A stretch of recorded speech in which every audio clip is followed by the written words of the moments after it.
देखिए माशाल्लाह से बहुत ही बेहतरीन रेवड़ियाँ हैं, जायकेदार हैं। बनाकर अपने बच्चों को ज़रूर खिलाएं। बिस्मिल्लाहिर्रहमानिर्रहीम। अस्सलाम वालेकुम। मेरा नाम तौकीर अहमद है। आप देख रहे हैं open air dhaba YouTube channel. आज बिल्कुल बाज़ार जैसी रेवड़ियाँ तैयार करनी है। रेवड़ी बहुत ही अच्छी चीज़ है, तिलों वाली ये रेवड़ी तैयार होती है। और तिल आपको पता है कितने फ़ायदेमंद है, ना सिर्फ सर्दियों में बल्कि गर्मियों में भी ये बहुत फ़ायदेमंद है। रेवड़ी सर्दी में बहुत ज़्यादा चलती है। इसको घर में आप तैयार करके अगर आप इसका कारोबार करना चाहते हैं तो वो भी कर सकते हैं। तो चलिए जल्दी से इसकी रेसिपी को स्टार्ट करते हैं। सबसे पहले यहाँ पर 1 कप मैं तिल का ले रहा हूँ। तिल आपने अच्छे लेने हैं, साफ़ सुथरे। तो यहाँ पे पैन के अंदर इनको डाल देना है और बिल्कुल हल्के फ्लेम के ऊपर इनको 2 से 3 मिनट के लिए हमने रोस्ट करना है, ताकि इनमें जो नमी है वो बिल्कुल खुश्क हो जाए और ये अच्छे से क्रिस्पी से हो जाएं। सिंपली 2-3 मिनट रोस्ट करने के बाद इनको हमने निकाल देना एक प्लेट के अंदर। अब दोबारा से वही पैन रख लिया मैंने चूल्हे पे और वही 1 कप इसके अंदर भर के हम चीनी का ऐड करेंगे। ये गुड़ से भी तैयार हो जाते हैं और चीनी से भी तैयार हो जाते हैं। ये चीनी वाले मैं आपको आज बता रहा हूँ। अगर आप चाहते हैं गुड़ वाले भी शेयर किए जाएँ तो वो भी मुझे मैसेज कीजिएगा कमेंट सेक्शन में। यहाँ पे मैं 3 से 4 चम्मच इसमें पानी ऐड कर रहा हूँ। बहुत ज़्यादा पानी ऐड नहीं करना और फ्लेम इसका आपने हल्का ही रखना है।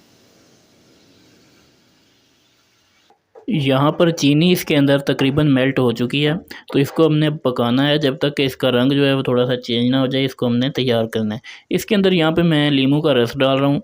1 चम्मच है ये, एक छोटे लीमू का रस है। ये आपने इसके अंदर ज़रूर ऐड करना है ताकि जो चीनी है वो क्रिस्टलाइज ना हो। तो इसको अब हम पकाते हैं हल्की आँच पर जब तक कि इसका कलर थोड़ा चेंज ना हो जाए। ये देखिए इसका कलर किस कदर जो है वो चेंज हो चुका है। इसको अभी हमने चेक करना है कि ये तैयार हो गया कि नहीं। उसका तरीका बहुत सादा सा है। थोड़ा सा यूँ चमचे के ऊपर डालेंगे और एक कटोरी में पानी लेके उसमें इस तरह से डाल देंगे। इसको थोड़ा सा पानी में ठंडा होने देते हैं। ये देखिए इस तरह का हमें चाहिए। ये बिल्कुल तैयार हो चुकी है। ये देखिए इस तरह से ये क्रिस्प होना चाहिए इसके अंदर।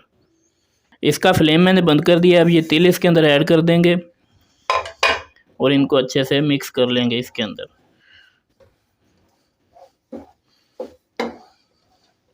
इसके अंदर आधा चम्मच घी ऐड कर देंगे। अगर आपके पास देसी घी है तो वो ऐड कर दें, अगर नहीं है तो दूसरा ऐड कर दें।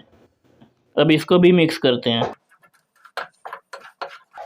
अब इसको किसी भी प्लेट के अंदर या किसी भी ट्रे के अंदर निकाल देना है। ट्रे को भी मैंने ग्रीस कर लिया है घी की मदद से। इसको अब इस तरह इसके अंदर निकाल देंगे।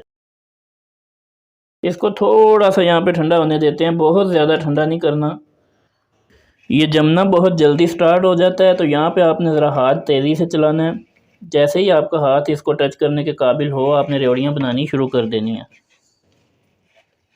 अब मेरे हाथ इसको बर्दाश्त कर रहे हैं, तो यह आपने उतना उतना लेना है जिस साइज़ की आप रेवड़ी जो है वो बनाना चाहते हैं। इस तरह से आपने इसकी रेवड़ियाँ बनाते जाना है। जो भी आपके पास मौजूद हैं, आपके बहन भाई रिश्तेदार बच्चे, उनको पास बुला लें और ये सब मिल के काम करें ताकि जल्दी से ये बन जाएँ। तो इसी तरह से इस तमाम की बना लेनी है। देख सकते हैं माशाल्लाह से सारी जो रेवड़ियाँ ये तैयार हो चुकी हैं। कितनी बेहतरीन रेवड़ियाँ तैयार हुई हैं, बिल्कुल बाज़ार वाली, बल्कि उससे बेहतर इनका मेयार आपको बन के आएगा घर के अंदर। बहुत ही आसानी से तैयार हो जाती हैं। आप इनका सिर्फ साउंड सुनिए। देखिए माशाल्लाह से बहुत ही बेहतरीन रेवड़ियाँ हैं, जायकेदार हैं। बनाकर अपने बच्चों को ज़रूर खिलाएँ। बहुत ही फ़ायदेमंद हैं ये तिल वगैरह। आप इनको बड़ी आसानी के साथ स्टोर भी कर सकते हैं किसी भी एयर टाइट जार के अंदर, और अगर आप चाहें तो इसको बना के सेल भी कर सकते हैं। अच्छा खासा मुनाफा बख्श ये काम है। तो मज़ीद ऐसी ही बेहतरीन वीडियोस के लिए मेरे चैनल को सब्सक्राइब करें, वीडियो को लाइक और शेयर करें और कमेंट सेक्शन में अपनी राय का इज़हार ज़रूर करते जाएँ। मुलाकात होगी फिर किसी वीडियो में, तब तक के लिए अल्लाह हाफ़िज़। नासिर।